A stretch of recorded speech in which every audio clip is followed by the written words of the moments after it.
I have to enable the microphone. Works much better with the microphone. So I'm just waiting for everyone to join.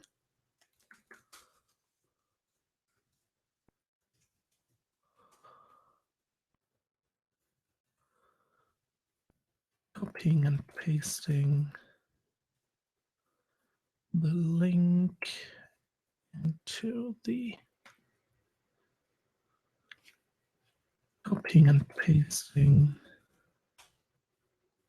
the link to. Why am I hearing myself now? That shouldn't be the case. Copying and pasting.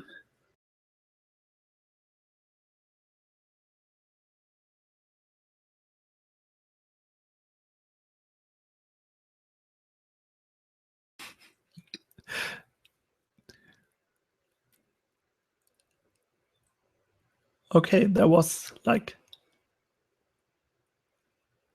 double the sounds.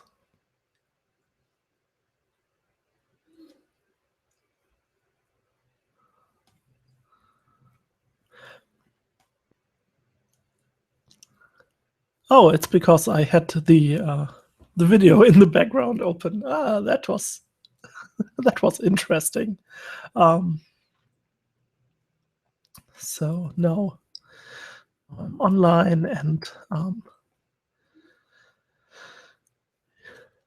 yeah, we can start to share the screen and do stuff like that.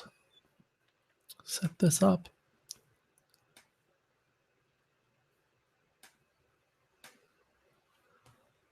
Sometimes it's just so easy to,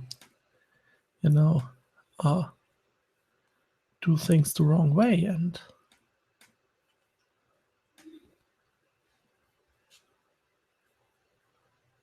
then you think it's all broken, but it is actually not. So switching and sharing the screen. There we go.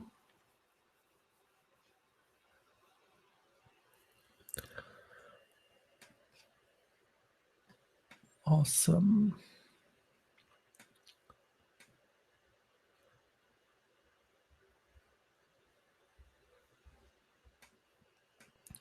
So I hope everyone made it so far. Good to have you here for this penultimate installation of our lecture on accessibility and multi-screen design.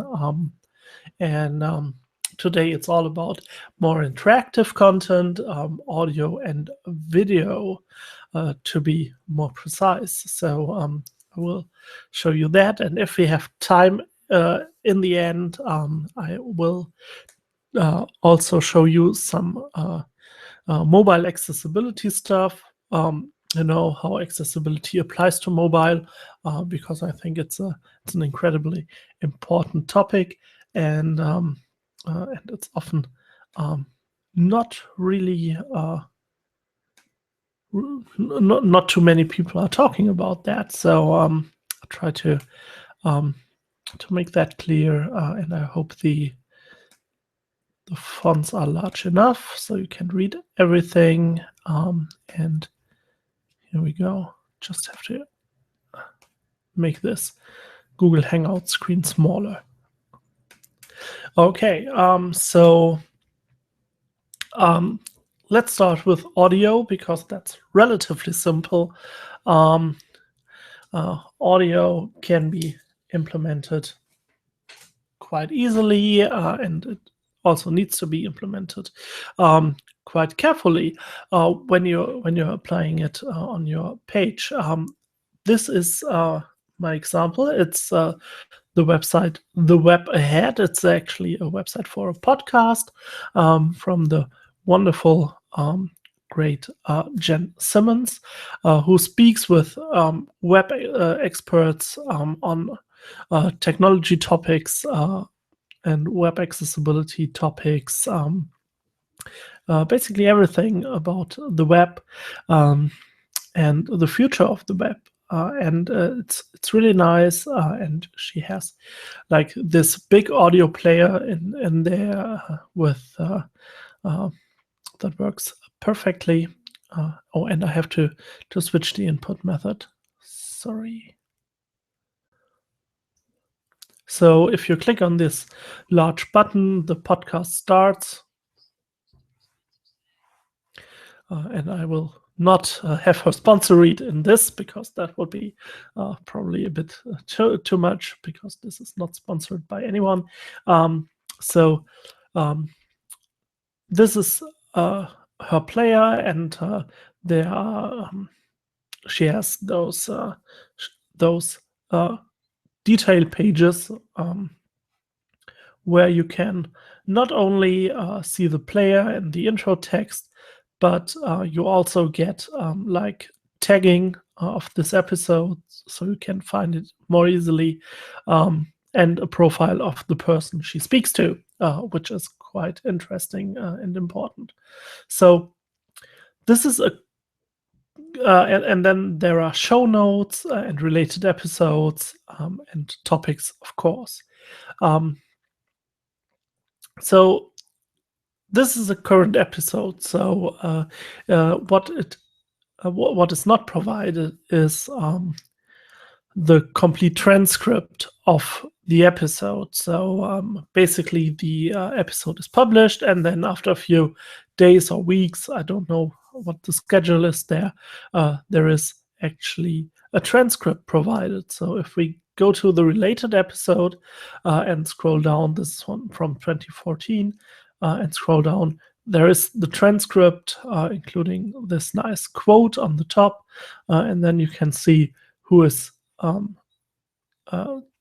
saying what, and you can also show the full transcript. And that's always something I recommend if you have like a lot of data, of spoken audio content, stuff like that, that you always provide a transcript, because the transcript has multiple uses. Not only is it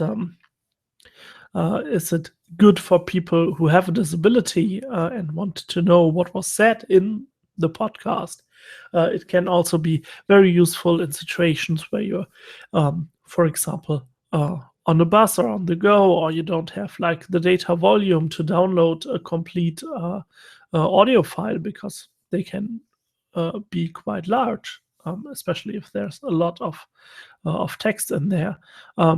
But it's also good for things like linking out, for example, to this Adobe platform thing, um, stuff like that. To can I use?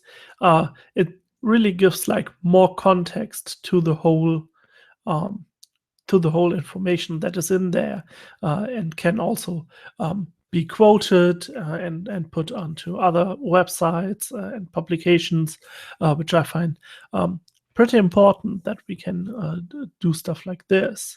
And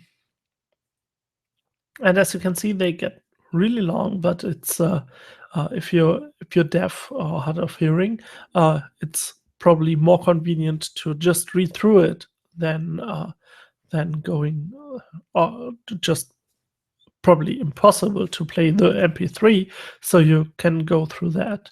And if you're hard of hearing, you probably have to jump through hoops to even get to know something.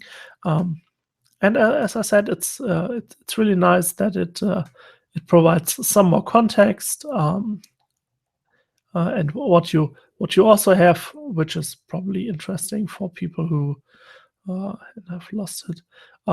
For people who think about content, is that the advertisements are in there as well. So it's not just that the advertisements exist inside of the podcast, but they are on the page and can be published there and stay there. And so you have like another venue where advertisements can go, and that's good for financing the whole approach and the whole podcast in this case. So um, that's what I think is really important, that there is that there is a transcript. It helps a lot of people, and a lot of people in different situations. Um, and Yeah, and of course, it has also search engine optimization, air quotes, advantages, because search engines can't read, at least not now, can't identify what is in MP3s and link to there. And there are also no like anchors that you can link to a specific time in an MP3 from a search result. Probably that will come eventually. I mean, with machine learning and stuff like that, this can happen sooner or later. But it's important that we keep in mind that at the moment, oh, and now I jumped down. I see. That at the moment, text is what is read by search engines, and that's why it's so important to have stuff out there in text. Um, and then you have this nice player, this MP3 player, which has like this huge play button, and of course volume control, and you got stuff like download. It shouldn't be really pixely. Can try to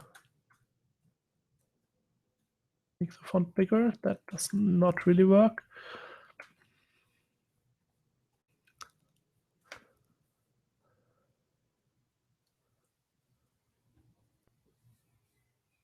Whoops.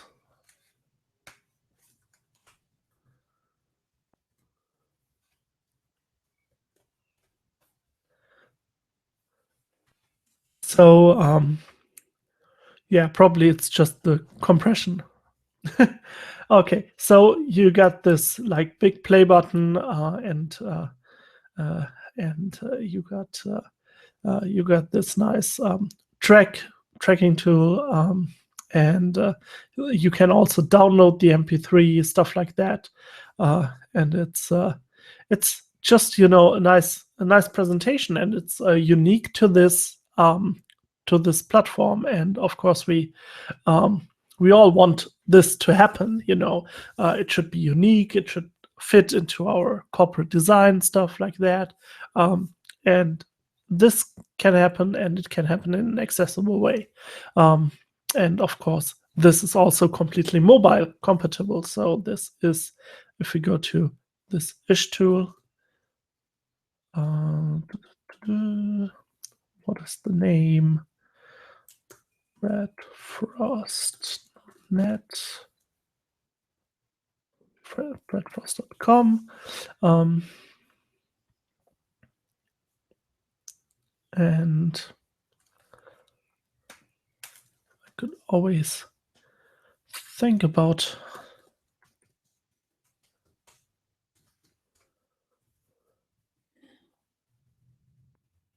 right here we are, and if we copy the URL in there,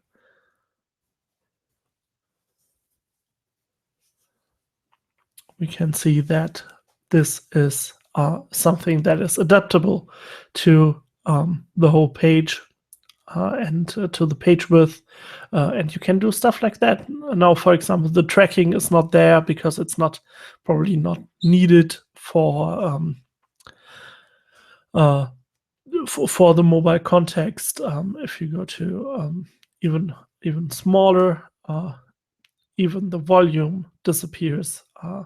And of course, you can on a mobile phone, you can use like the volume buttons on the mobile phone to interact with that.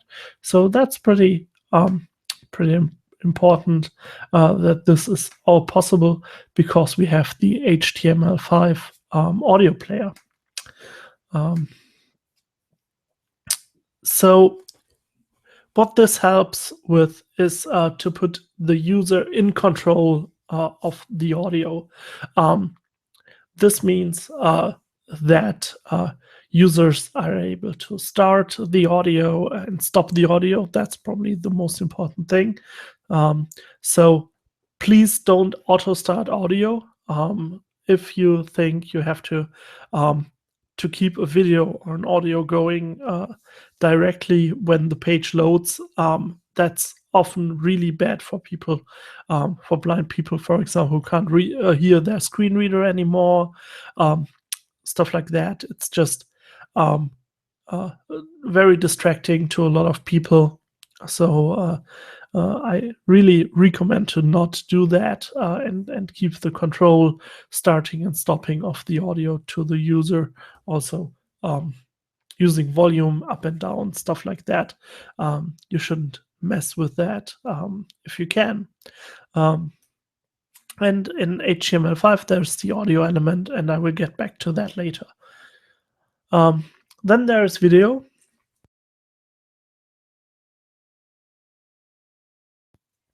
And video is important as well. If we take a look at this example, that should load.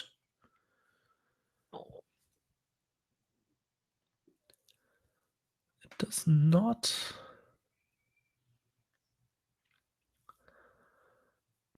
Try to reload the frame really quick.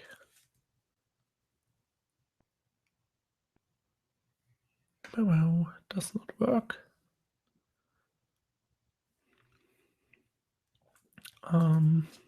Trying a different browser. I know it used to work, which is not helping a lot.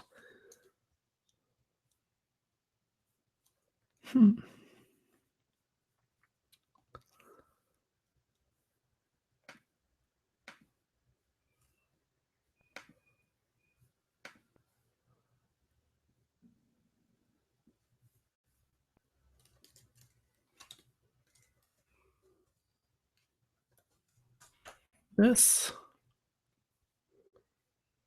There we go. Or are we? So I think you can't hear that, which is totally fine. But it's not fine for me. So this is a typical player, right? It's a flash thing. It has like a pause and play button and a volume control. And basically, it's very much like the audio thing. You can embed this if you want to, and you can go to full screen mode. And this is rather important to have all of that. But of course, it's much more important to have my favorite doctor in the image, and go back to my presentation again. And this basically is a player that was totally revamped 1 or 2 years ago by the BBC, and they tried to approach the player from a new and totally accessible standpoint. And what they have is that they basically have all their BBC public television program in one player app, which is called the iPlayer. And it looked like this. This is basically the first iteration. It looked like this on in mobile apps, but also on the web. And they took a look and identified some issues with using this. Mainly that the primary information is placed very far down the screen, down the page. I mean, there is no fold per se. So you can't say nobody can see that, because we got like really huge screens nowadays. But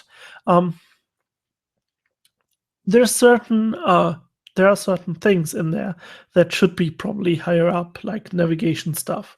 So and they thought, like, well, selecting a TV channel or going from A to Z in the TV programs, or selecting a category, that's probably something you want to do, probably something that you want to do more often than selecting TV or radio. So that was something they thought about, and they said, well, we should use user experience for that, and really think about what should the user experience be for this iPlayer interface and for the approach we're using. So they identified 4 UX principles,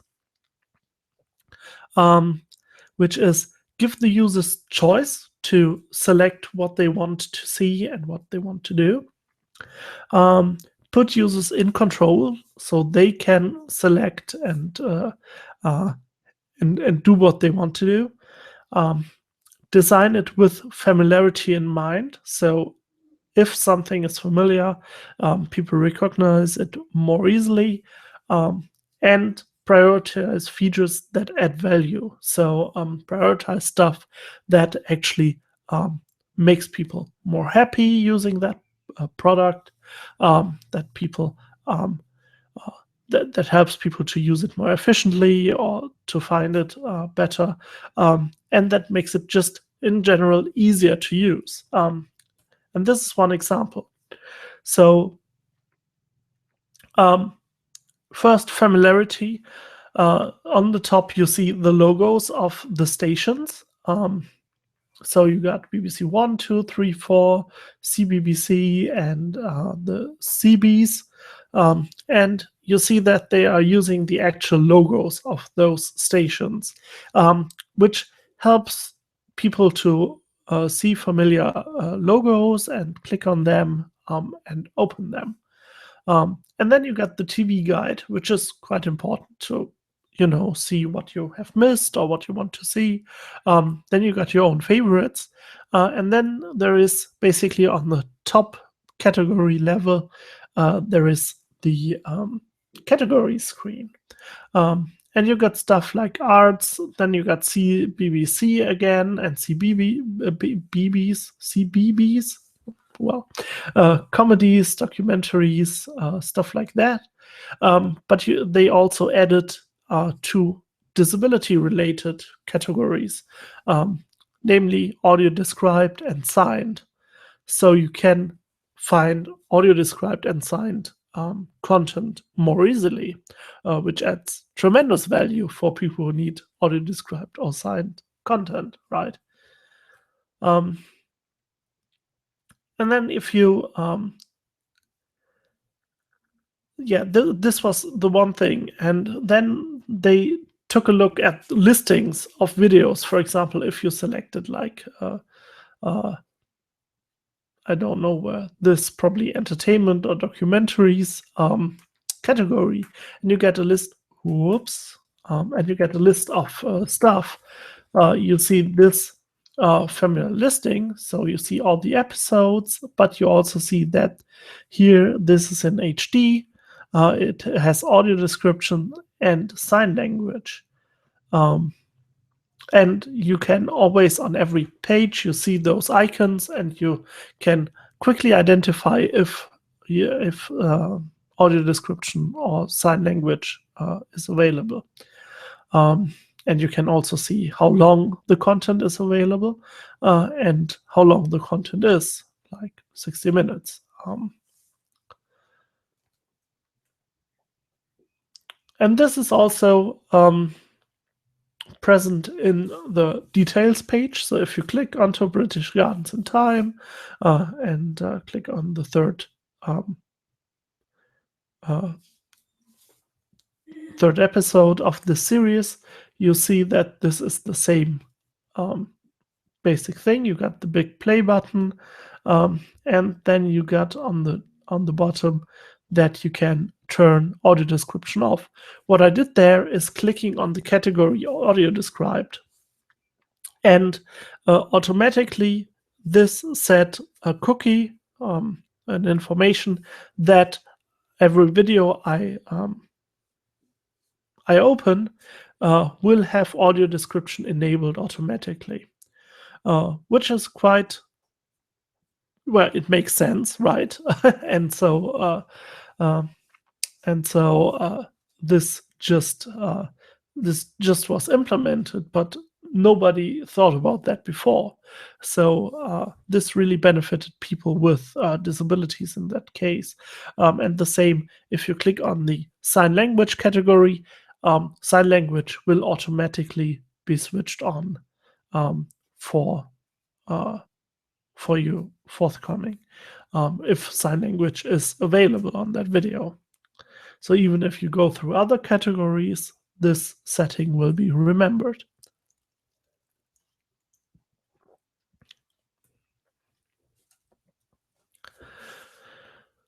So they rejuggled that whole display of stuff. You get, like, on the left, better search and discovery tools to be able to quickly go into the categories or into the program list.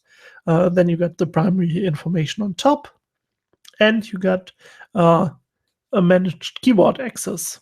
So the problem with the one before was that it was very hard to go through the whole page with the keyboard, and basically there was no management. And now this is much easier. People who have a disability or who needs to use the keyboard to operate, or want to use the keyboard to operate the iPlayer, can now just do it, and it works seamlessly. So there is a case study by my colleague Henny Swan, who makes tremendous great things with accessibility, and she worked at the BBC at that time when this player was, like, revamped, and has since moved on. But this case study from February 2015 is still very insightful, and it's basically where all the screenshots and stuff came from. And I can only recommend to read that. You got a lot of more details, like this favorites page, what the thinking was behind that. Also, like Chromecast interaction, stuff like that. It's really, really, like, in-depth stuff. Which colors were used for hover states and active states, to really make clear and convey in which state everything is in. And then there is a whole section about more user experience stuff. And I think it's really, really interesting, and you should really take a look. And Henny is now with the Pacello group, and is continuing her user experience and design work there, which is really nice. And I think it's on the material page on the site, but I will also paste that into the Slack channel.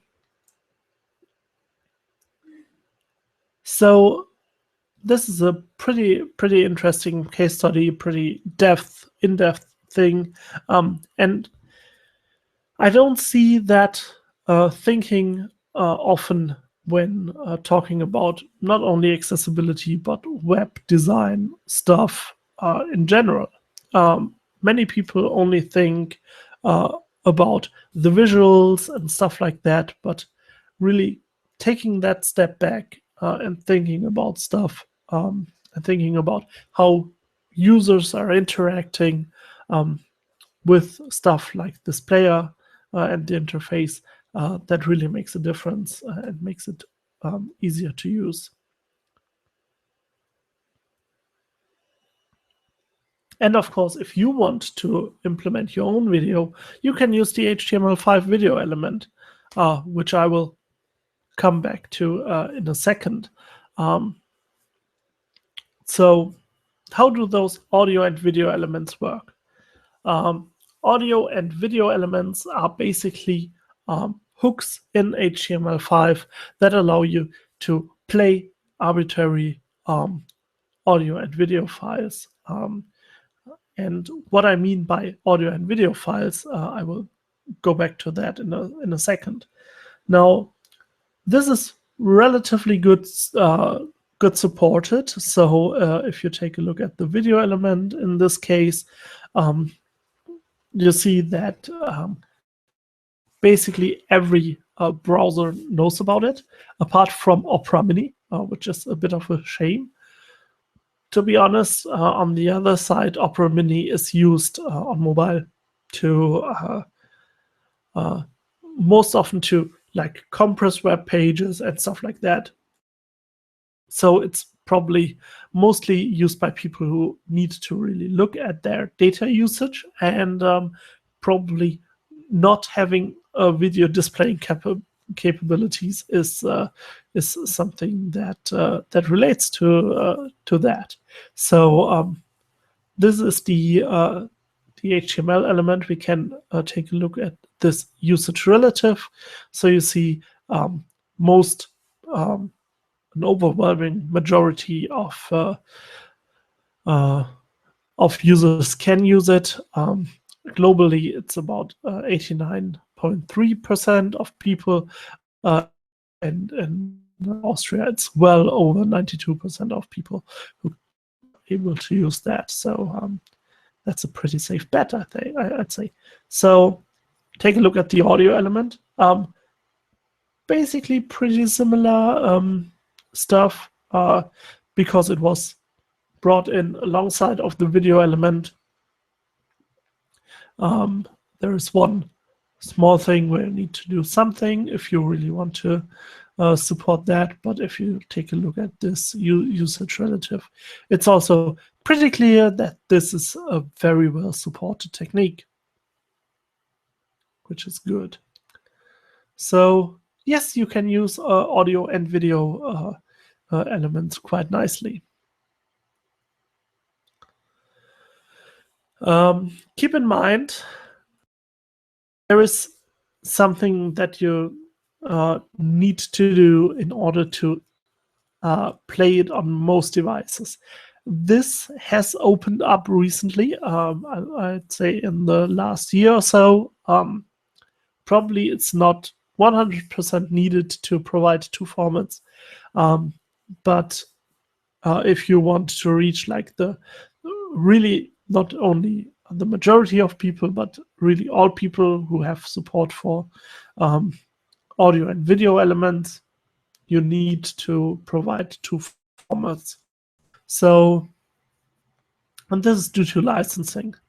So there is the WebP format, which is an open and free, free as in freedom, not free as in beer, format that you can provide, and you don't need to pay like a fee to some authority. And then there is the MPEG H.264 standard, which is a proprietary standard thing or proprietary format, where you theoretically at least would need to pay someone to use that, or at least the browser has to pay something to use that. In reality, it's quite a bit more complicated because H.264 has there been much longer. It's used, for example, if you stream video from something like Netflix or Amazon Prime, stuff like that.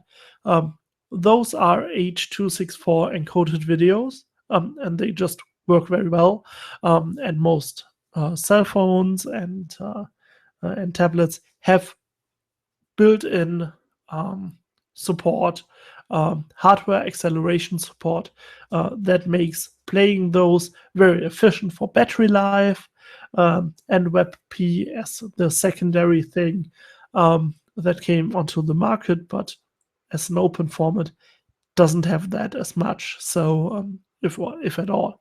So you really have some trade-offs there.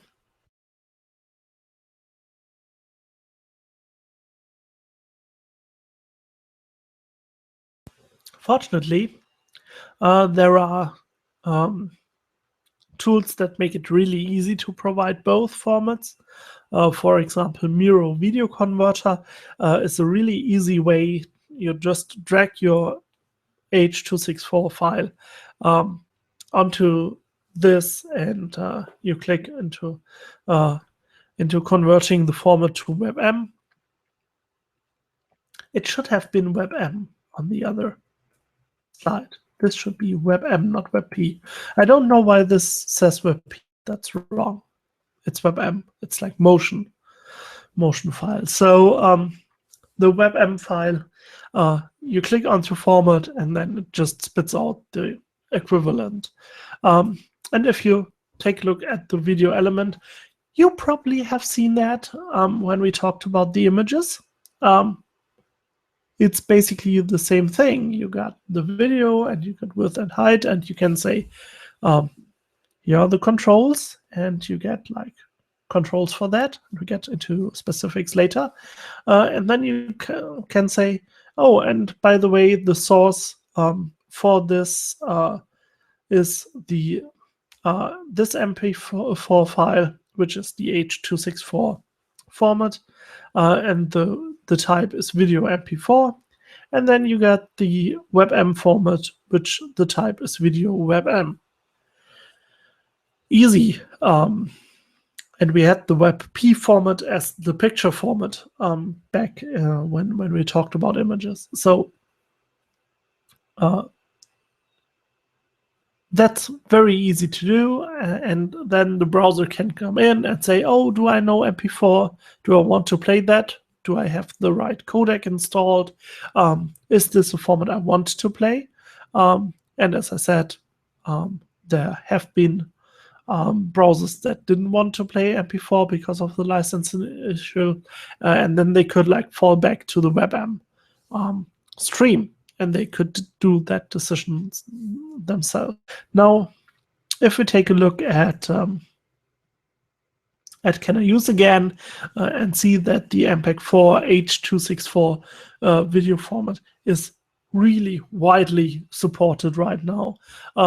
But as you can see on top, it's less supported than the video element is. So there is still like a discrepancy.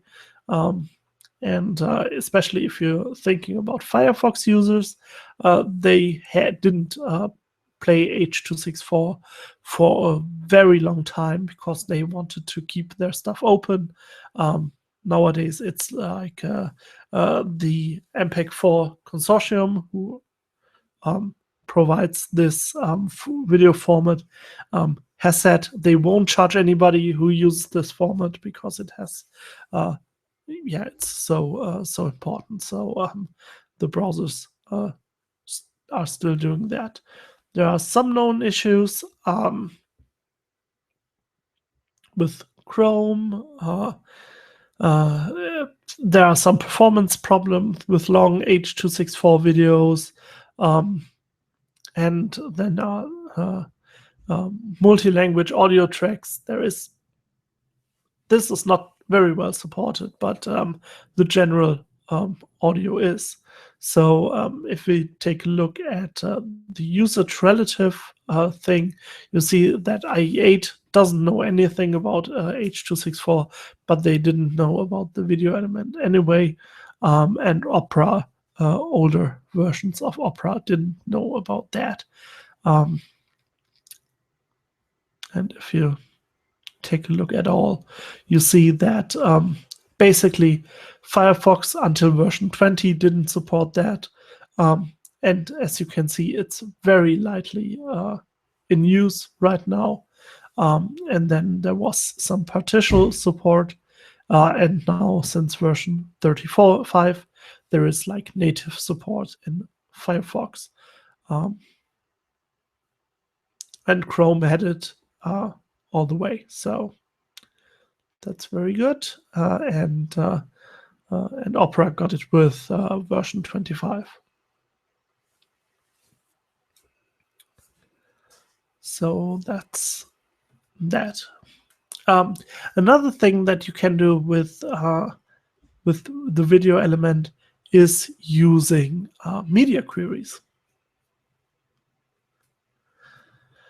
For example, if you say, oh, this is a rather huge video, and it's probably not the best to download it if you're having like a smartphone, because it's really huge and we don't want to have that. You can go and provide a low resolution MP4 video and say load this source if the max width is 500 pixel, and if not, load the higher resolution, which can be useful, especially if you have if you're thinking about mobile and you probably don't want to really load the 4K long multiple gigabyte file on a mobile connection. And there are a few interesting attributes, and those are available for the audio element as well. So everything I said is also true for the audio element. We have some specifics in a few moments. So there is the poster attribute, which basically displays an image before the actual video is loaded. Think about YouTube. They often have like a standard static image, and then you click on to play, and then it starts loading the video. And this is available for HTML5 content as well.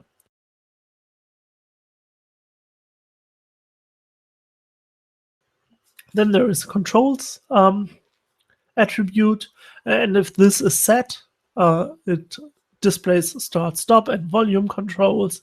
So this gives you the possibility to use videos without any controls displayed, which doesn't make sense at the first sight, but it can actually be useful because you can also control that stuff using JavaScript, and I get back to that. Then there is an autoplay possibility, so you can say autoplay is true, then the resource starts when the page loads. As I said, don't use that. It's extremely user hostile to use it, but it might make sense in some limited cases, but in general, don't use that. Then there is a loop attribute where you can say, okay, this loops like 3 times and the resource will loop 3 times.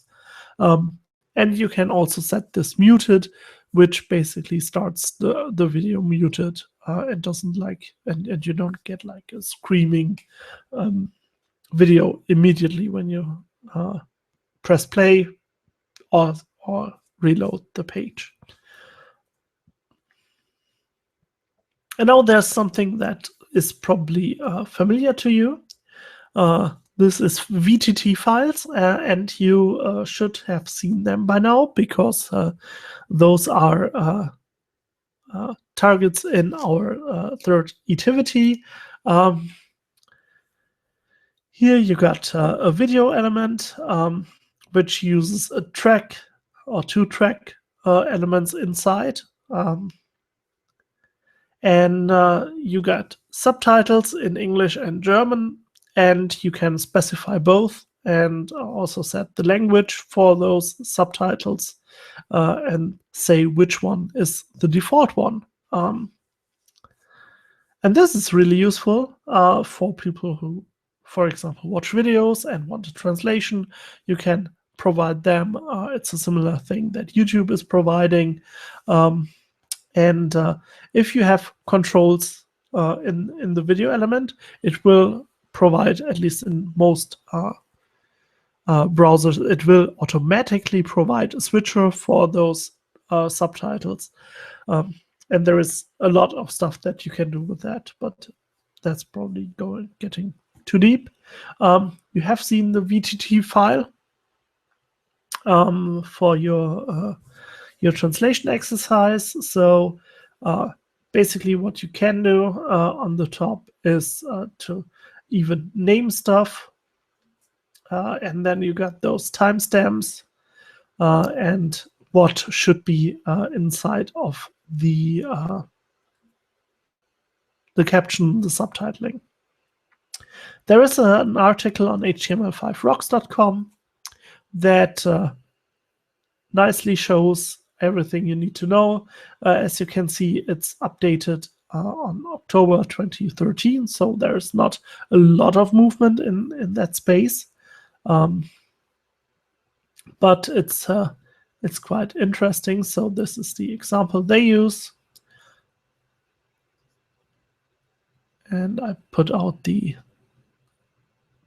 time, and all those, and the CC is provided by the subtitles. Yeah, and it's basically using the same examples that I did. You can use like HTML, multiple lines, stuff like that. That's totally possible. Probably it's not always too usable. You can even use JSON if you want to, and provide like more information.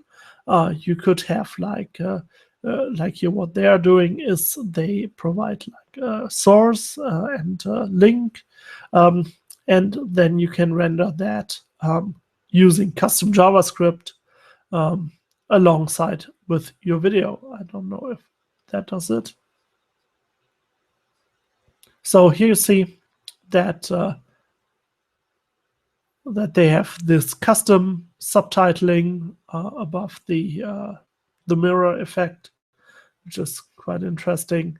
Stuff like that is available, and you can just use it to your liking and program that and get a really individual stuff out there, which is also quite interesting, I think. But of course, you don't have to program your video player yourself. You can do, or you can just use a standard video player. And my good friend Eggert van Eycken has provided this. His company actually has provided this video SWS, see what sucks comparison on the website. It has a hamburger menu on the top right, and it's Philip and Garrett, and they basically have this comparison table that has the different players on the left with links to the individual players, and you can see which if they got a unified look, if they are responsive, if they are skinnable, stuff like that, if they can be used with audio only, if they got true full screen mode, stuff like that. It's really interesting. Those are the two. I just showed that because I activated the link accidentally.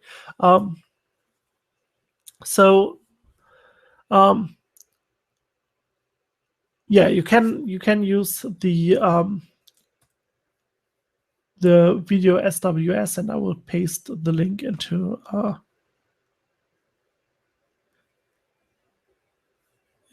the Slack as well. Yeah, it's one of the most impressive hamburger menus. I think that's really funny. So yeah, go into there. They get all the accessibility stuff in there, the important stuff. As you can see, the Able player is one of the most accessible. That's the one W3C used on the perspectives videos that you're translating. Stuff like that. Subtitles, of course, are important, and keyboard usage. You should really take a look at that. So audio works totally the same. They got different formats that you need to provide. So for audio, it's the OGG format, which stands for open something something, which is the free one. And then everyone knows MP3s. and it's basically the same situation. You use the audio element, you put in two sources. There you go. Totally easy. Um, and nowadays MP3 has very broad support, and you can most of the time probably go with just that format like MP4 before. Both elements are completely scriptable, so you can use the video element. You can get that by the ID, in that case video, and then you can say, okay, I got another button that is called has the ID play pause, and then you can say, okay, when the video is on pause, the value of the play pause button is play, and when I click it, the video should play. And when the video is playing, the play pause button's value should be pause. And if I click onto the play pause button, it should pause the video. And I see that you can't actually see that, which is interesting. There we go.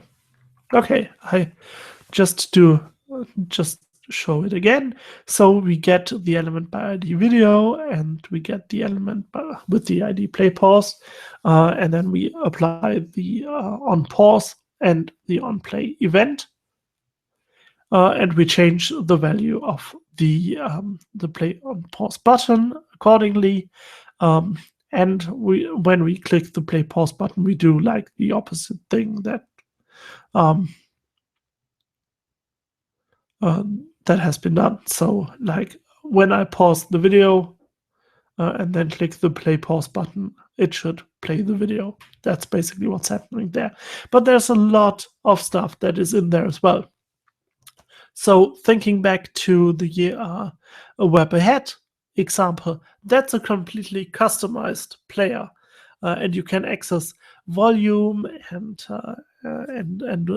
the time of the playhead, so to speak.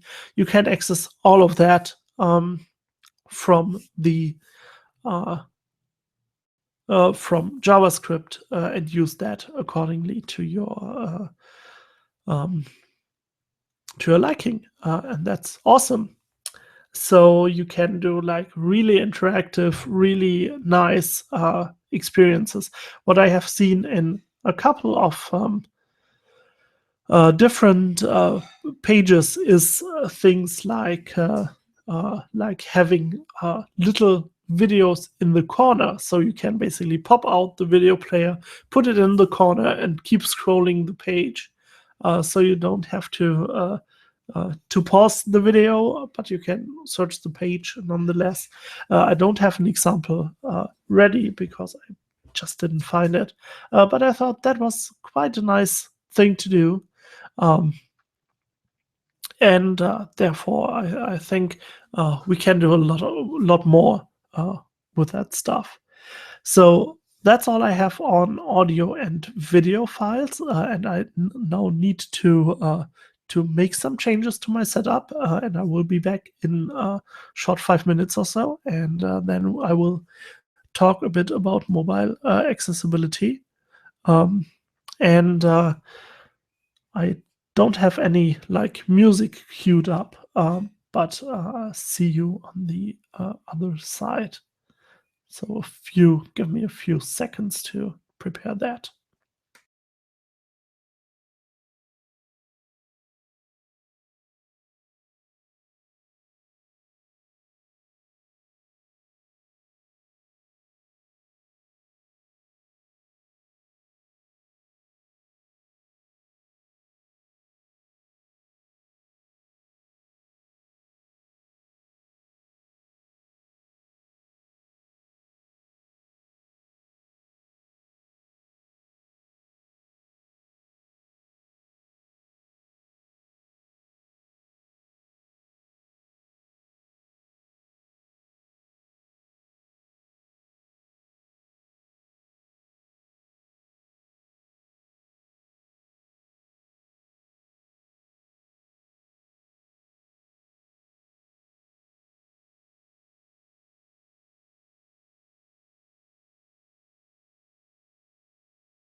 So here I am again. Hope you enjoyed the Fahrstuhlmusik. And here I am in picture as well. So I will just share with you the following screen if I can find it.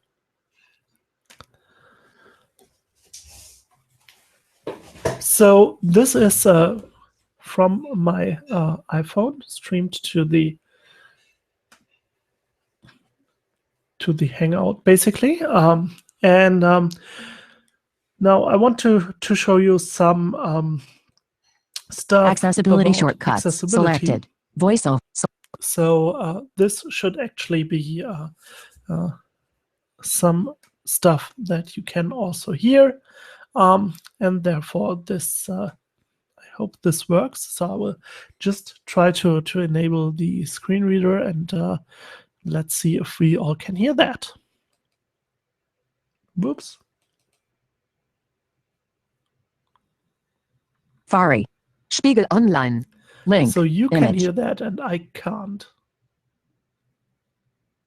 A10880000 That is interesting. HTML. So Link. probably need Image. to try this. Tabellen. Link.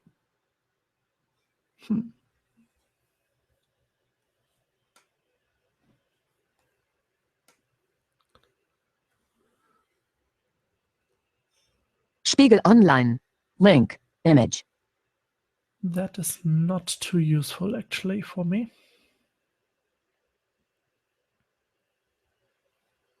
Trying this. Spiegel Online zur www-Version. Visit. Link. http://www.spiegel.de/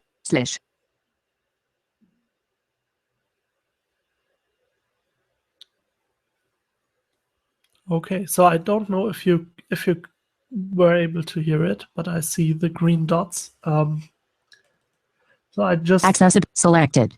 Voiceover off. I just will go through the settings. I will show this on the on the iPhone mainly because I'm using an iPhone.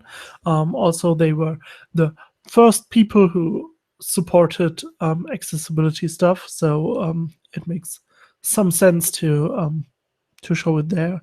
So if we go to general and accessibility, there are like a lot of options. With the new version that is coming out, this will be even more. So, and just giving you an overview. So, when the iPhone came out in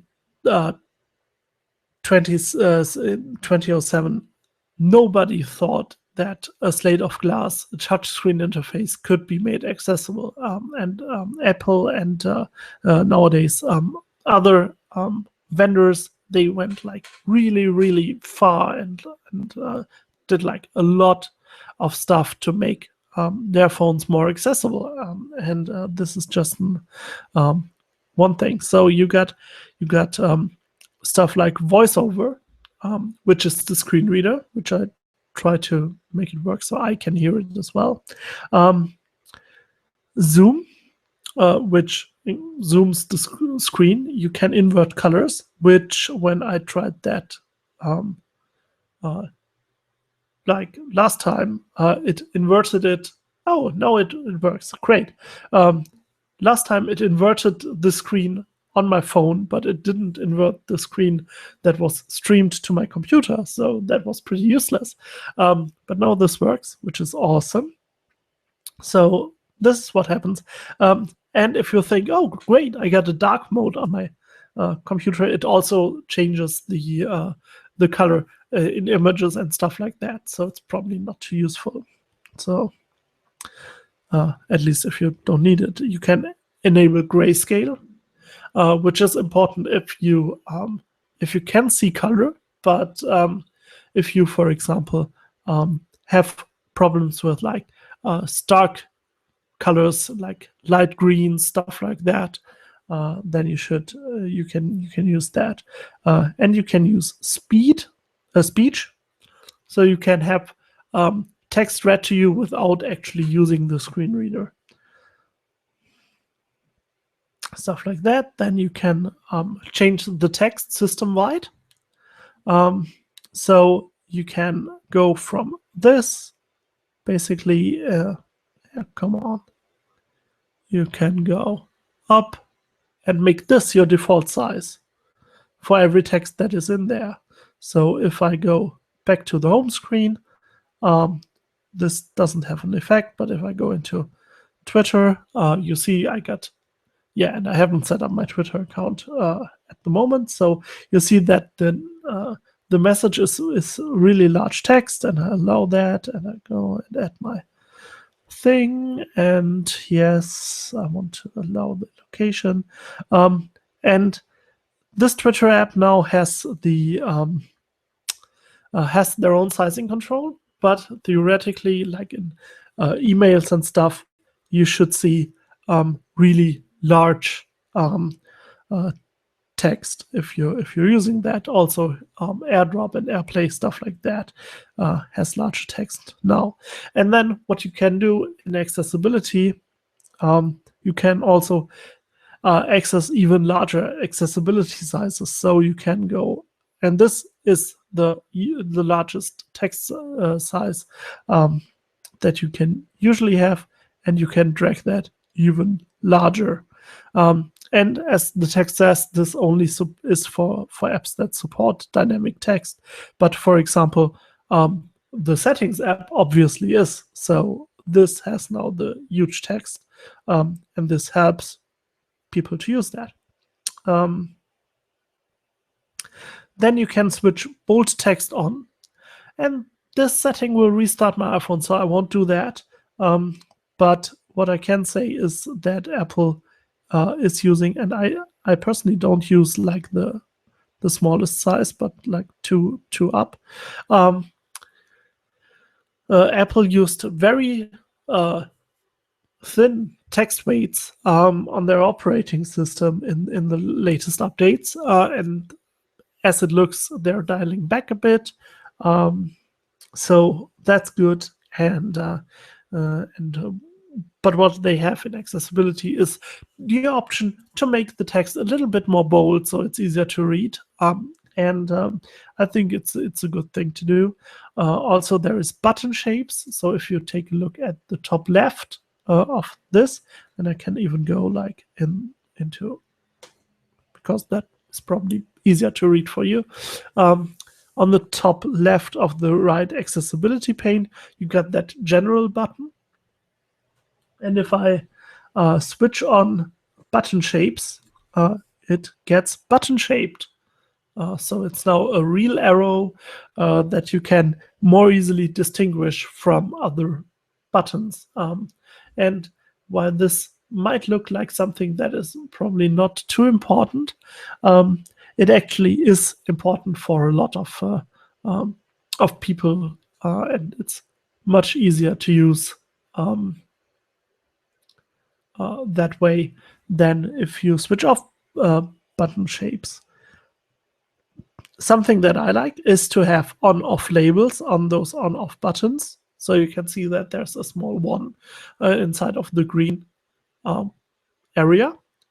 And there are zeros inside of the white areas on those switches. And if I switch off those on and off labels, those disappear. So if I switch button shapes on, it's just green with a white circle in it. But I like it better if I can, if I have that 1 and 0 in there. I don't know why. I just prefer that. It takes off some cognitive load for me. So that's it. Then you can increase contrast, so you can reduce transparency, like operating system wide. You can darken colors, which I can do, and you can see on the top left the arrow with the accessibility in it. It gets like more contrast. I can reduce the white point. I don't know if that's really visible. No, it is not in the video. So it basically reduces the intensity of bright colors. So if you have a problem with looking at bright colors, this will help. And the transparency can also help to increase legibility. Well, there's a lot in there, and it always gets more with every update of the operating system. It gets there is more. You can reduce the motion. So if you get motion sickness from the iPhone, just switch it on, and the stuff now, going back to the home screen, this looks like this now, and if you go back, it looks like that. And usually, you get those fancy movements to the home screen and back to the settings. So this is something that that helps you to not get motion sickness. Now, before I go down into the more esoteric stuff or more specialized stuff, probably caters it more, I will just go into voiceover mode and switch voiceover on. Voiceover on. Settings. Landscape. And you should actually Home button to the right. Unmuted. Saying settings. Settings. And I will try to switch. I don't want to do that. I will try to switch. Oh, because now it works differently. Selected. Select voiceover off. Again. I can just try to.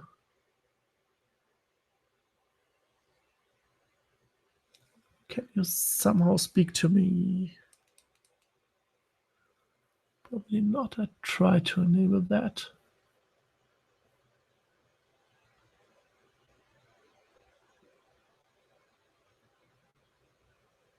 So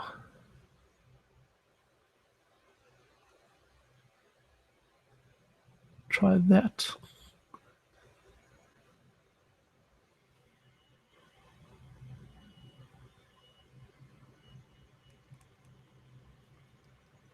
No, it's not speaking to me. That's interesting. Oh, and you probably hear it down now, right?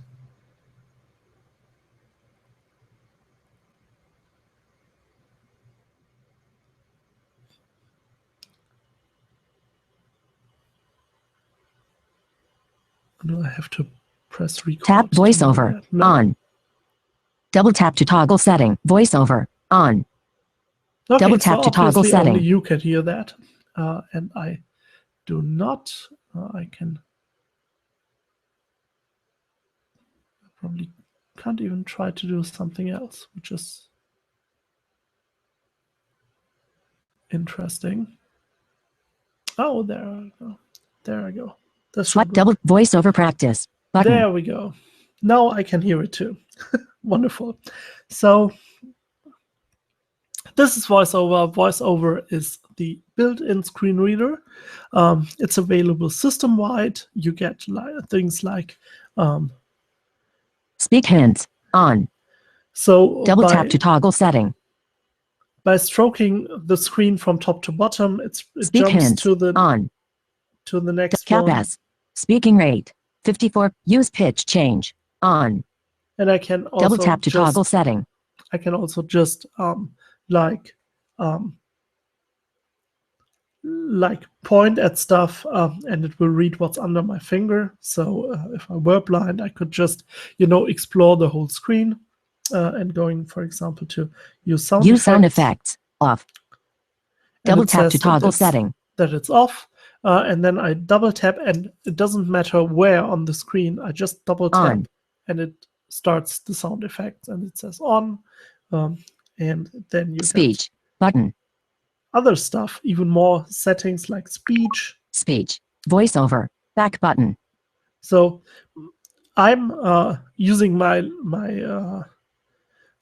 phone in English, so I got the default dialect. Default dialect. English, English, speech, back button. Selected. Samantha, enhanced. Using 169 megabytes. Actions available. Yes. This is the The enhanced Samantha's voice, I can also use. Siri Mail, enhanced. Requires Mail. 148 megabytes download. No, I don't want to download now anything. Siri Mail, default. But I can use the default one. Selected. Siri Mail, default. And this is the male Siri voice. There is the Siri Female, default. Selected. Siri Female, default. And then you got the Siri voice in default. And there are a lot of different languages and voices that you can all use. There's Australian English. Rows 11 to 23 of 23. You can get like the Daniel, UK. default. Selected. Daniel default. Can get Irish English. Moira, default. Selected. Moira, default. You can get South African Tessa, English. default. Selected. Tessa, default. So it gives you all those possibilities to have those languages. Yes, and it's really nice to have Rows that. 1 to 13 of 23. Edit button. And you can even then delete or Done. Or just use those. Siri Mail, Samantha, enhanced. Selected. Samantha, enhanced. Using 169 megabytes. Speech. Back button. Speech. Voiceover. Back button. So I personally find Samantha the most nice voice in English because German, it's just Germany. nice. Actions available. And then I can Germany. Speech. Back go into button. the German ones, and there I have Anna. Selected. Anna, enhanced. Using 189 megabytes. And this Actions is available.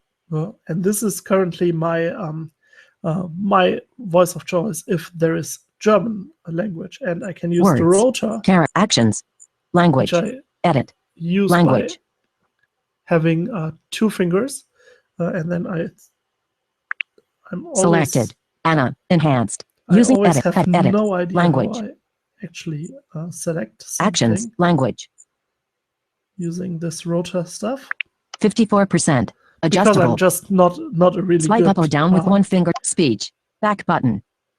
I'm not a really good voiceover user, so I struggle with the whole commands and stuff. Speech. Voiceover. Back But- button. But this is the language that is, or the voice that is used when I, for example, on the internet browse German content.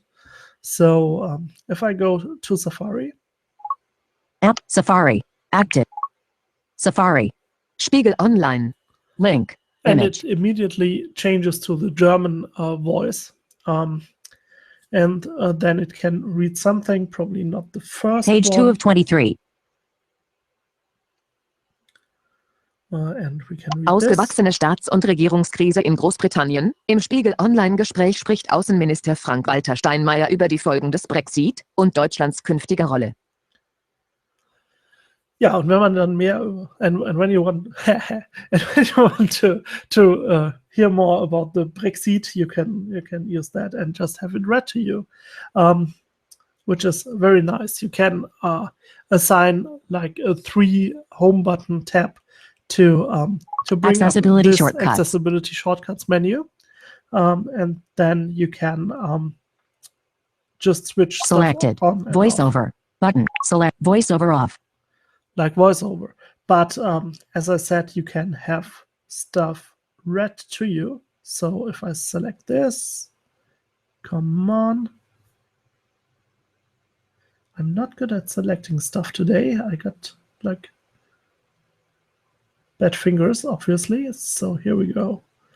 And then we want to go up there. There we go. And then you get the speak button if it's enabled. So you go like speak. Seine Kandidatur sorgt für Fassungslosigkeit. Tory-Politiker Michael Gove brüskiert seinen langjährigen Verbündeten Boris Johnson. Es ist nicht das erste Mal, dass der Schotte einem alten Freund in den Rücken fällt. Aus Edinburgh berichtet Kevin Hagen. And you get this reading functionality, and this is actually built in, and it's not for really using the page, but for just selecting stuff and have it read to you like selectively. this is all useful. And if you go back to the speech and voiceover stuff, you see that there is a Braille menu. So what you can actually do is, instead of using like Explore by touch, so putting your finger onto the glass and like explore the screen, you can use a Braille keyboard, like a USB, not a USB, USB thing, or Bluetooth, and then read and write Braille using a Braille display, and that's all. I can't do it. I can't read or write Braille, but it's really really nice. As you can see, I have the speaking rate of the voiceover right in the middle, so it's like really slow actually. Voiceover. Settings. Accessibility. Back button. Tap once to select an item. So actually, someone with a disability would Speak have hint. it Speaking like rate. much 54%. quicker. Adjustable. Swipe So- up or down with one finger to adjust the value. And this shows nicely how different interaction patterns are. So it says now I have selected this, and I can swipe up and down with one finger to increase or decrease the rate of speech. So if I increase speaking it, rate. it is not Voice like me. speaking rate. Speaking rate. 54. Speaking rate. 54%. Adjustable. Swipe up or down with one finger to adjust the value. Voiceover speaking rate. And Speaking obviously, rate. I have no idea 54%. how this works. Adjustable. Again. Speaking rate. Speaking rate. 53. Speaking rate. 53%. Adjustable. Accessible. Selected. Voiceover. Select. Voiceover off. So the most screen reader users I know would use it at this like really Voiceover on. Settings. Accessibility. Back button. really quick, because they probably know what is on there, or they are just used to reading stuff very quickly. Voiceover. Tap once to select an item. Double tap to activate the selected item. Swipe 3 fingers to scroll. Voiceover practice. Button. Speaking rate. 96%. Adjustable. Swipe up or down with one finger to adjust the value. Accessibility shortcut. Selected. Voiceover. Button. Selected. Voiceover off. And yes, this can be heard and interpreted even with like new stuff, new information, and this is really nice for blind people who can then like read a lot of stuff really quickly and get access to that. So another thing that you have seen is the rotor. This is what I showed before. If you switch on Voiceover on. Settings. Voiceover. Back button. And it's incredibly how slow this feels. And then you put like 2 fingers on the glass and you rotate. Headings. And this gives you this rotor. Headings. Where you can Language. select Characters. stuff. Language. So for example, if Headings. you select headings and you know how to activate it, which I do Language. Headings. not, this would read all the headings to you. Oh, and I have to just click on that. Sorry for that.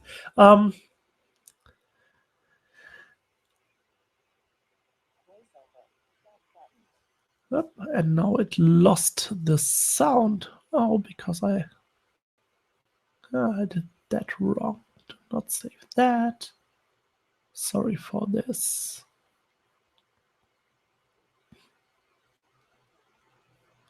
Come on. I'm using this not often enough, obviously.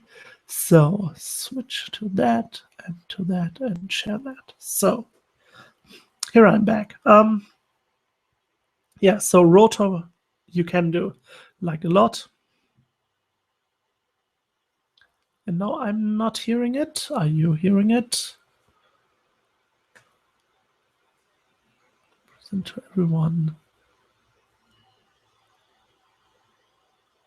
No. No sound because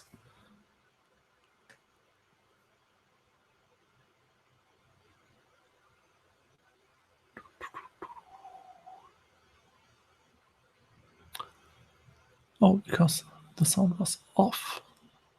Swipe 3 fingers to scroll. Double tap to activate the selected item. So there we are. So much to say about voiceover, because it's Selected. Select it really shows voiceover off. very nicely how it works. Nice German, yes. So then you can you have different typing possibility, how you want to type. As screen reader users, you have touch typing and direct touch typing. I have no idea what they mean, but they can help. You get phonetic feedback. Like when you type something, you get feedback where you what you type. So if I go into the settings and I switch on voiceover. Voiceover on. Settings. Search field. Is editing. Settings. Insertion point at start. Landscape. Home button to the right. Yeah, and then I go to Cap F. Foxtrot. it says F and Foxtrot, and then I Cap F. and you hear how it has like a distorted voice. And I go like, don't know what I wanted to Delete. type with an F. Cap F. So I go like Capri. Capri. A. T. T. and then I probably know that I have battery Right arrow. there, Battery. and I Battery. can open Search that. field. Is editing. That. Insertion point at end. But it really shows how this interaction model changes, and that it changes the voice, depending or just to give you a signal that this is actually what you have entered. And that's Cancel. very useful. Button. Cancel. Settings. Airplane mode. Accessibility. Selected. Select voiceover off. Yes, and my dark secret that I play Dream League soccer is now out in the open. So that's very bad for my reputation, because I actually only do like accessibility stuff usually. So that's how this works. Yeah, so this is basically, I think that's all we have in VoiceOver. There's typing feedback, even more stuff about that. You even can get typing feedback on hardware keyboards. And you have modifier keys, so when you're using actually a hardware keyboard, how to use VoiceOver keys. There are notifications. You can enable a large cursor and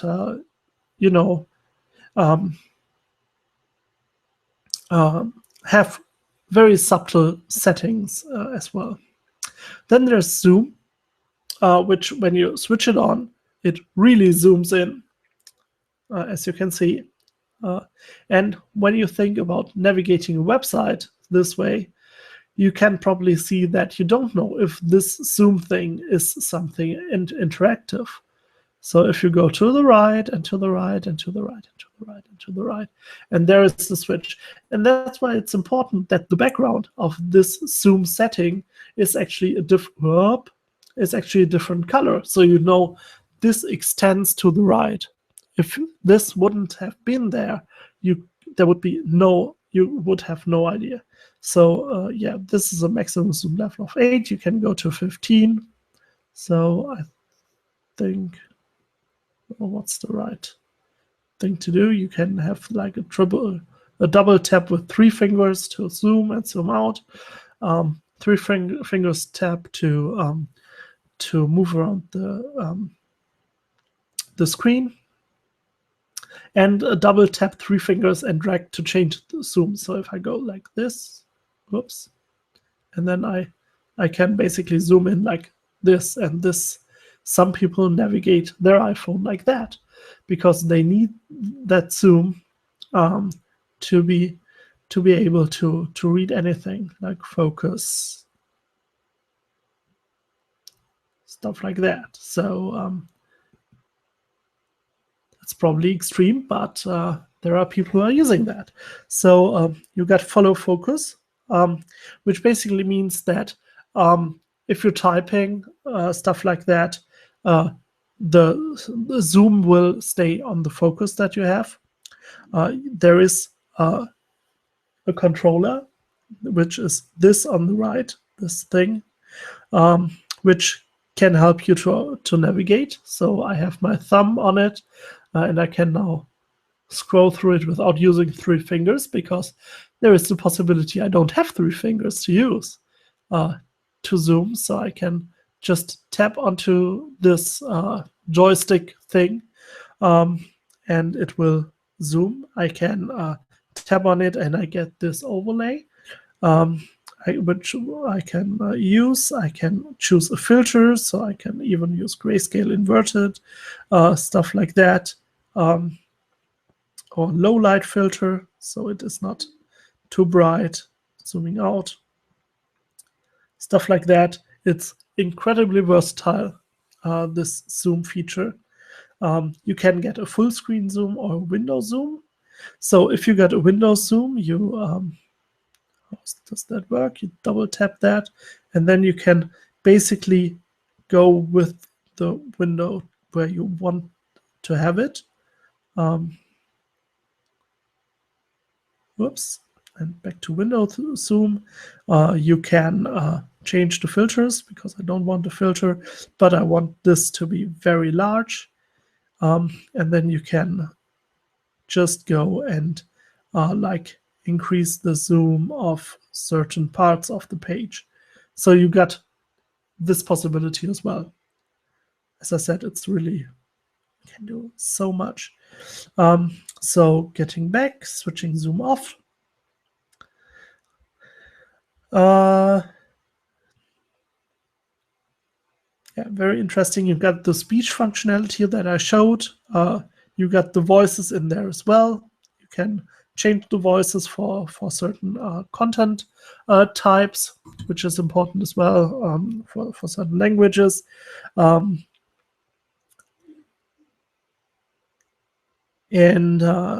then you go down, and there is a lot of stuff for interactions. So you got switch control access, which basically gives you like physical switches in the real world. What this does is that you get a focus ring, so like a black outline that goes from one interactive element to another, and then you got one switch, like one big button that you can hit, like a big red button, to activate the currently in focus item. And if I switch that on, it says important. Switch control changes the gesture that you used to use the iPhone. Are you really sure to continue? And you have seen that this goes left and right.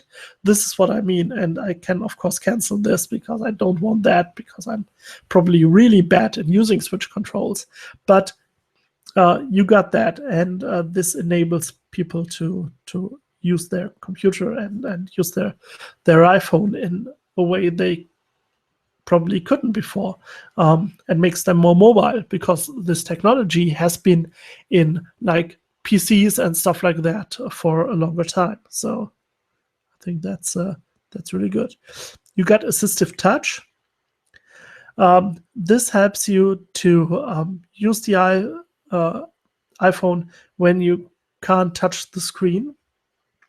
And I can switch this on, and it has like another menu where you can use stuff like Siri. So if you, for example, can't press hard on the home button or hold it long, you can activate Siri through that.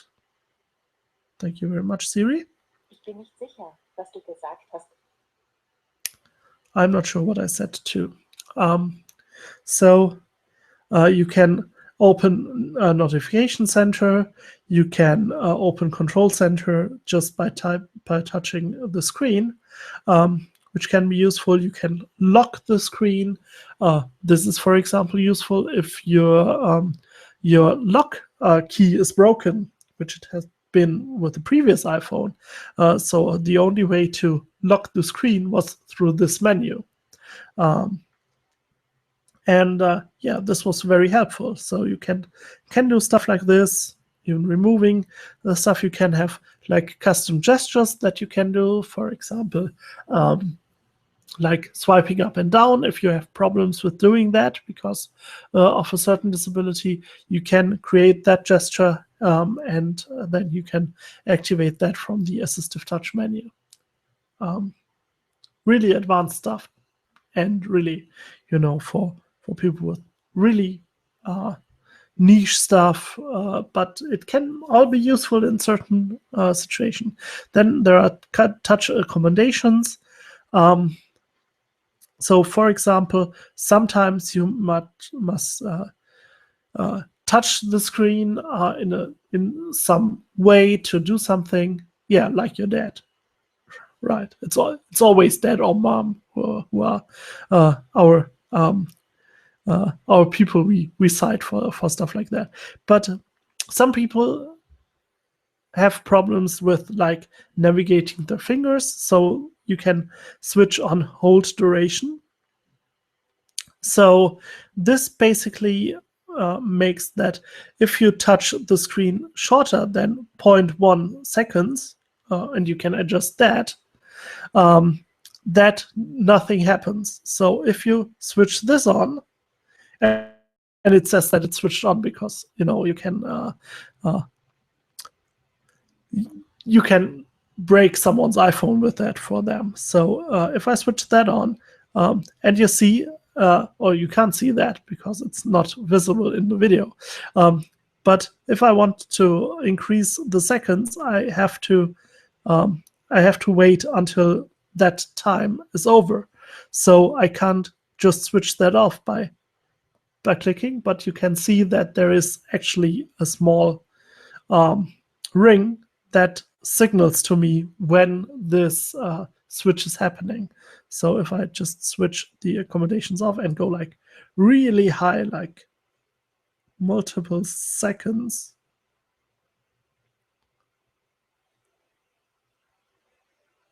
so 3 seconds, and then I switch touch accommodations off, I need to wait 3 seconds until this actually activates.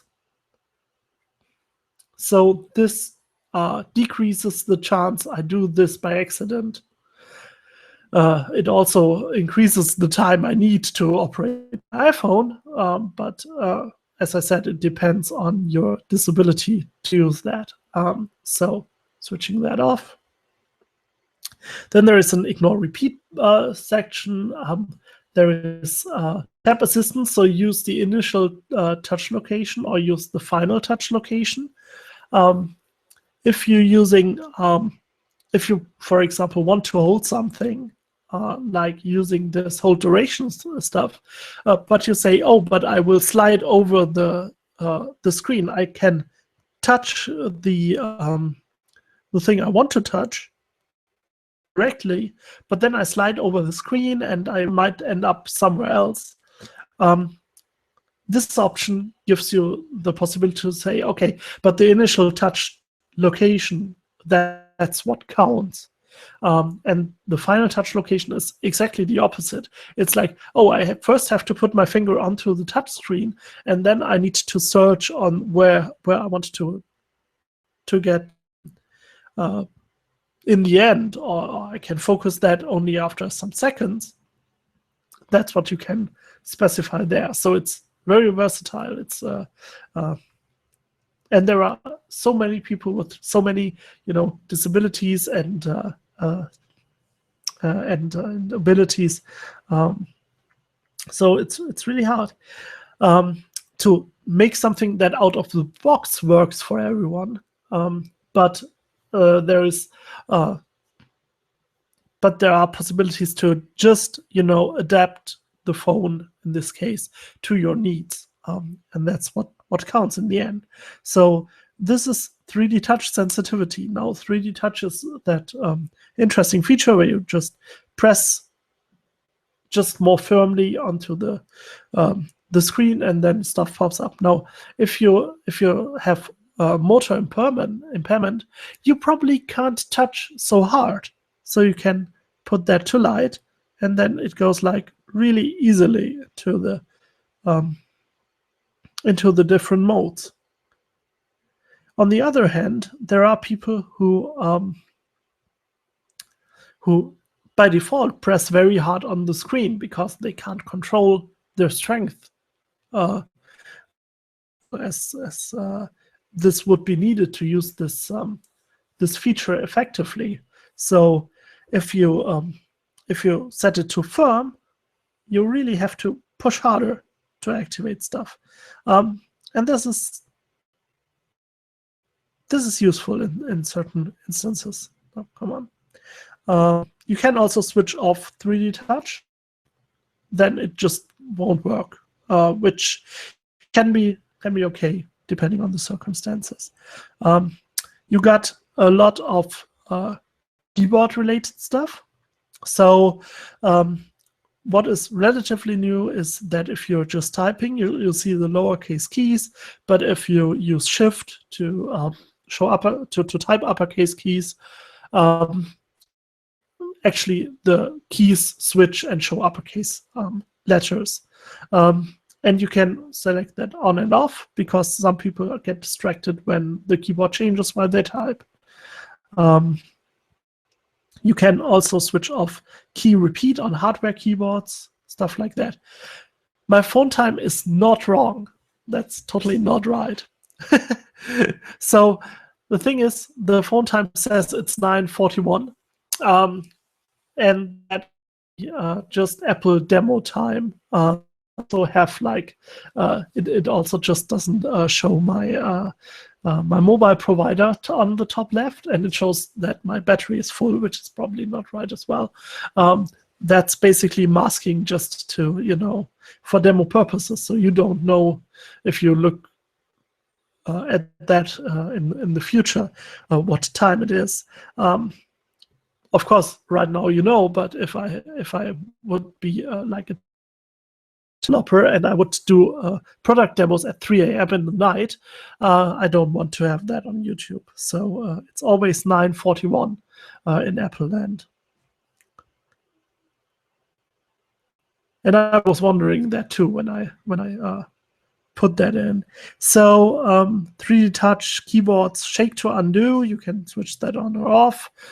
For example, if you have like a bad motor control, shake to undo might just occur too often, and you're just always undoing everything.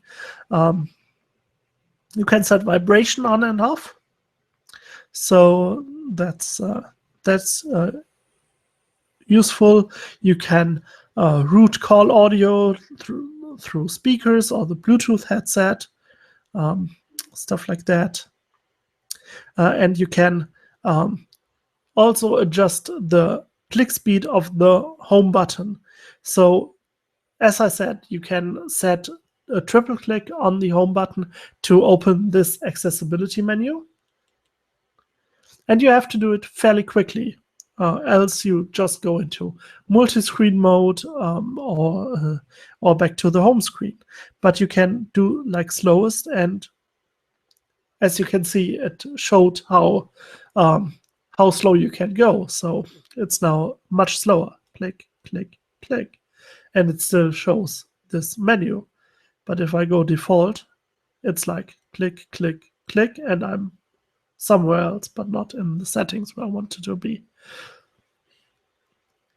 So a lot of interesting stuff. You got this reachability feature, which you need if you got like a giant phone like I have.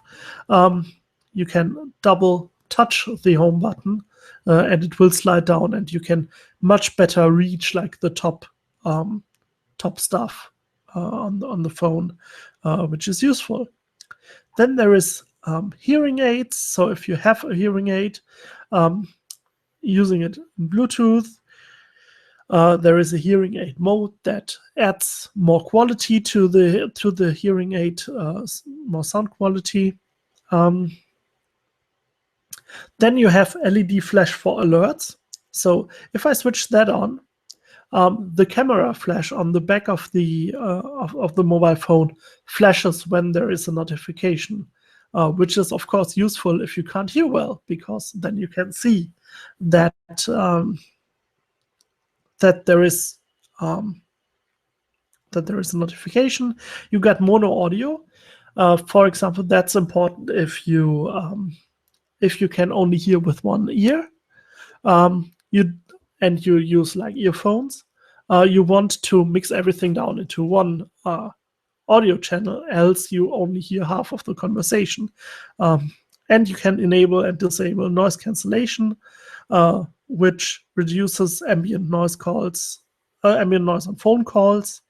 And this is usually on, but some people do have problems with that, so you can switch it off as well. And you can adjust the audio volume balance between left and right channels.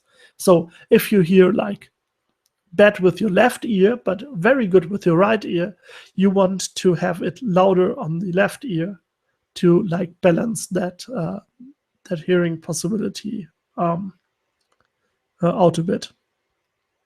Then there is subtitles, and this basically comes from the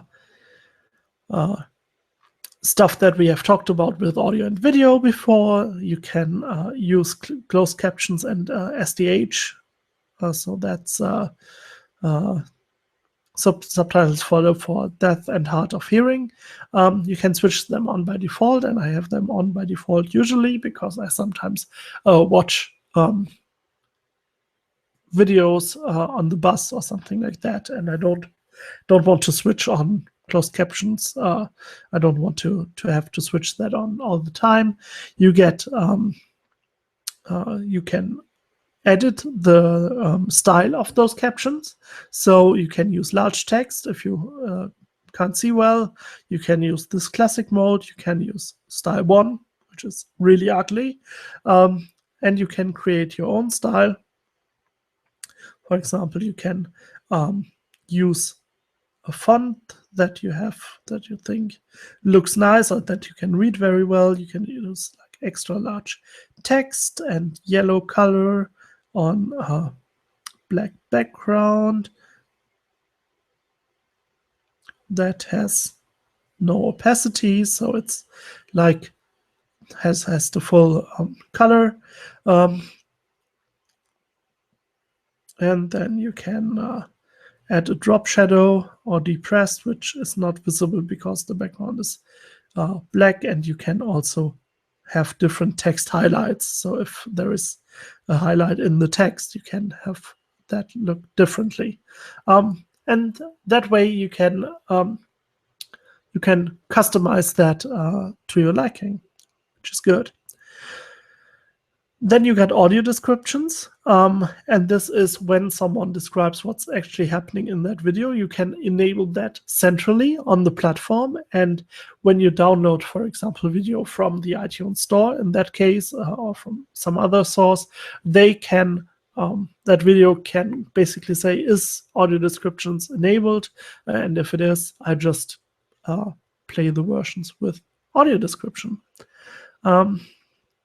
Then you got guided access, which basically you can switch that on and off. So if you switch it on and you then use it, I think, no, how does that work? I forgot how this feature worked. So this basically gives you the possibility to have some parts of the screen inactive. How does that work? Touch ID on.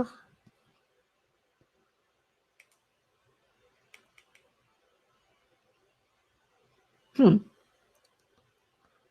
don't see it. So you can switch guided access on and off. This basically makes that you can say, okay, I don't want you to touch the top row where you can go back to general, but you can only use this menu. You can disable stuff like the yeah, and it's somehow disabled, and I don't know why. You can disable the home button, stuff like that. it's also useful when you're thinking about kiosk applications, stuff like that. So that's good. That is all what is there for accessibility in the iPhone. But when we think about mobiles and stuff like that, there is some other stuff as well. For example, wearables. So I will just try to do this and that, and try to adjust where my watch is. Yay, and you can see that. So I just rotate that a bit.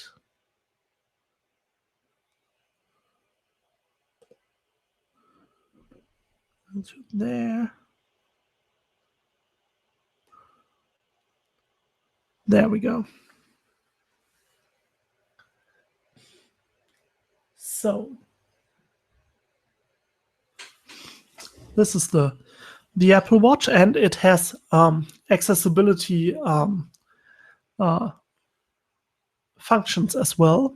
So I will just need to unlock it, which probably means that I have to enter my passcode, which you should not see right now.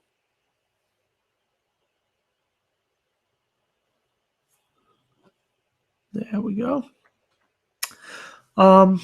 And now one thing I want to speak about with the Apple Watch, or in general smartwatches, is that you got really different interaction patterns. So now it has locked again.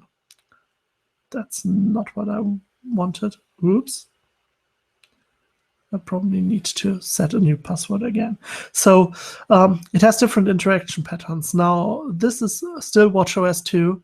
So you get those glances. And if you're really interested on where this platform is going, you probably should take a look at the WWDC keynote, because it's very interesting. So it will get a lot faster than what I show you. But that's how it is. I can't do anything else but do what I can do. So this is, for example, the interface of the glance for my podcast app, and this is my my watch face. So if we go into applications, we have a lot of choices in there, and there is a settings app somewhere. Here it is. And there are accessibility settings in there. So let's see where they are. I think they're in general as well. And there is accessibility.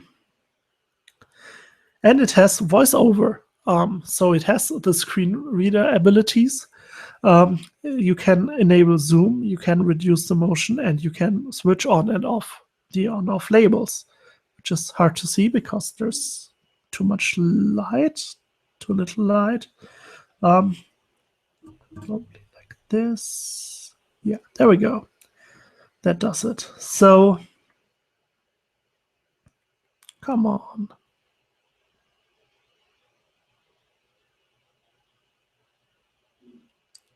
So, locking the focus.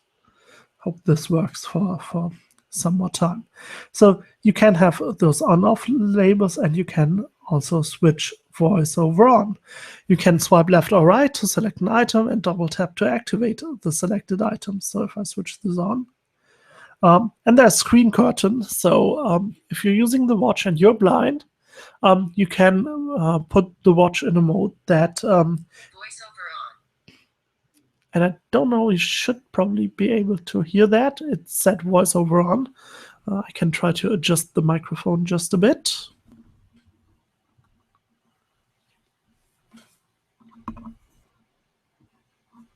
So it's set voiceover on.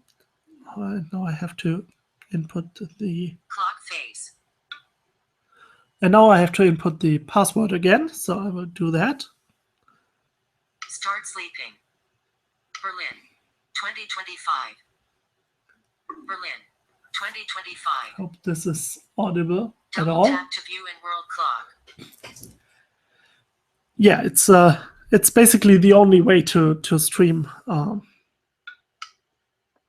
this now. So yeah, it basically reads that, and now it wants my passcode. So I will. 9 button. Oh, great! And it reads, of course, it reads the passcode. So I will just mute you just for a second.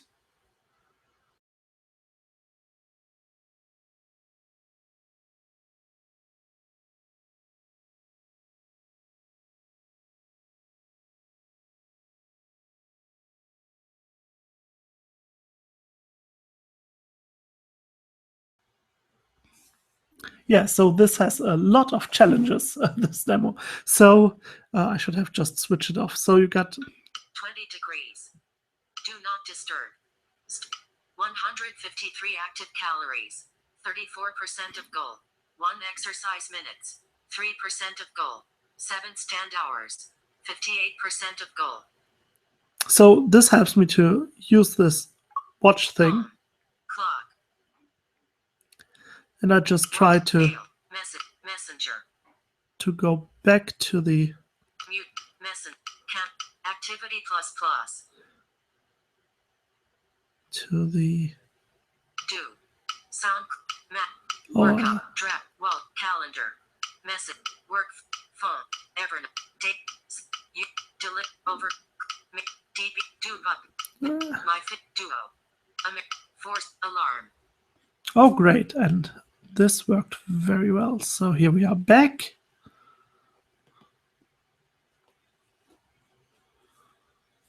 Photos. Timer. 1 streets. WWDC. Hey. My Phil Uber. And Flink Misfit. Forza.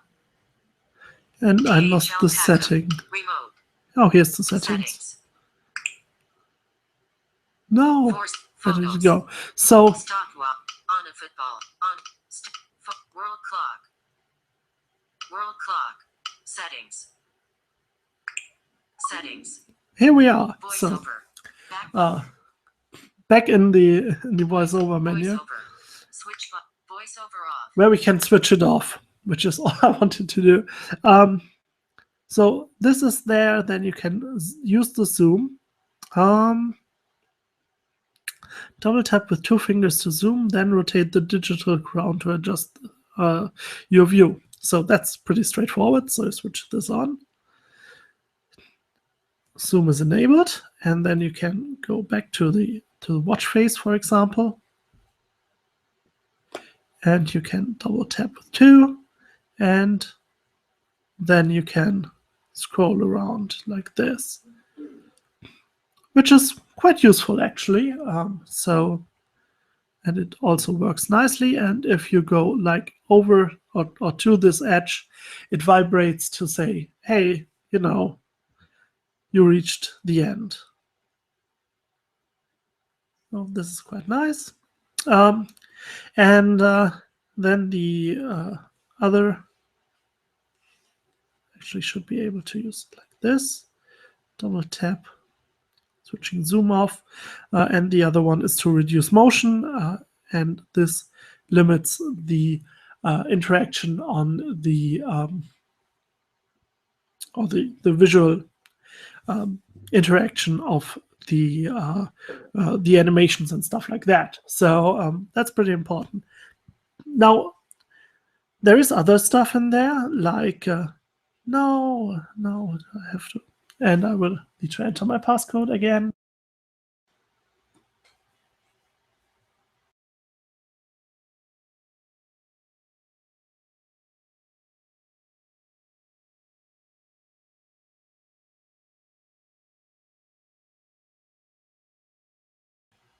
Sorry for that. But there are other things, like there is a special extra large watch face for the watch. So a lot of people with low vision have watch faces like that on traditional watches, where they can where they have like really large numbers and stuff like that, and this has it too. It's not the most versatile watch face. That said, it's better than nothing, so you can have this like really huge thing in there. And that's just one of the things, and I will just switch back to the browser to show you some other things.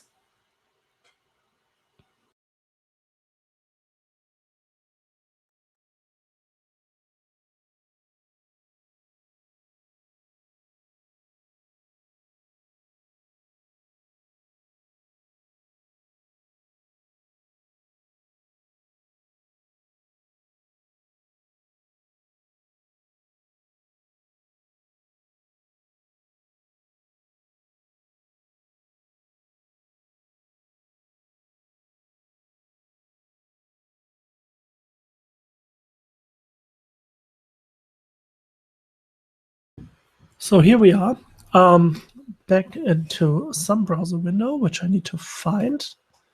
And I just wanted to go and show you some of the new stuff that is coming. Well, not only to the watch in terms of accessibility. So they are revamping the whole thing. So I showed the glances, and this will basically be like the where there will be more like interaction. Can you hear me? Yes, you can. You should be able to hear me now.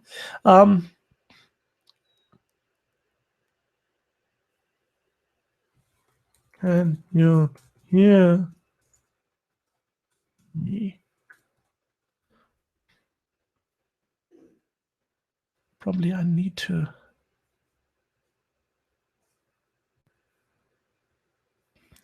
test. So I should be much more audible right now. So just going through this, there is some preview, and I actually haven't taken a look before what's on there.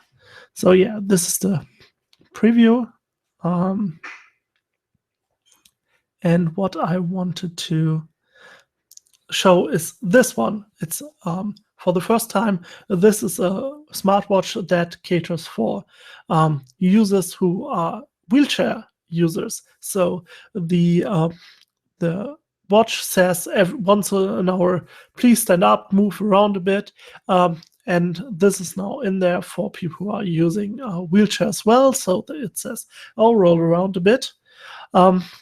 Stuff like that. But it also it doesn't have that on the page, which is a bit unfortunately. So what is also in there is that it analyzes like wheelchair movements. Now the watch knows if you're using your wheelchair to go up a bit or to go down, or if you're going like fast, stuff like that, and it can deduce your activity from this action. And I think that's a pretty nice way to do stuff like that. There is also like a lot of stuff that is going on behind the scenes right now. So I didn't want to get into what apps are doing right now on the watch because they're severely limited. It's right now it's not like the best product you can have. This should change in the future. So the question is, for example, how does the watch react with content? What can you do as a content provider to provide content that is good for the watch?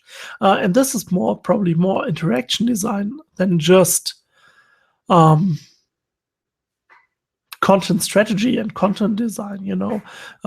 This is one of the big things is that you should be ready and gone and have done something in 2 seconds when using a wearable like the watch.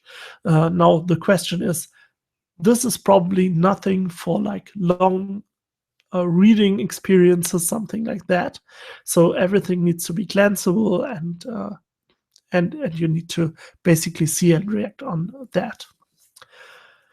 So that's basically all I wanted to cover today. And I hope I could give you some insight on this stuff. So for tomorrow, when we will meet again at 11 a.m., I plan to do the following, and I had put it into the chat too. We will meet, and please select one of your group that will briefly summarize what you have put into Etivity 2, so into the testing stuff. Briefly summarize in 10 minutes or so what you found, what is interesting. You don't need to prepare anything but your actual thing that you sent me. And the rest of the 20 minutes is just me, and the selected party, the person you selected, talking about what you found, getting into solutions, just give you like the more broader overview. That's basically it for tomorrow. And I think we will get through that. Time will go really swiftly. And that would be our last lecture tomorrow. Basically, if you got any questions, put them into the Slack channel right now. And if you not, put that into the Slack channel as well. And I think that's it for today. So any questions going? I see no one typing. If you got any questions after this video or when you're watching it, if you haven't watched it live, put it into the Slack channel afterwards. I'm around and I will have a look. So thank you very much and see you tomorrow. Bye.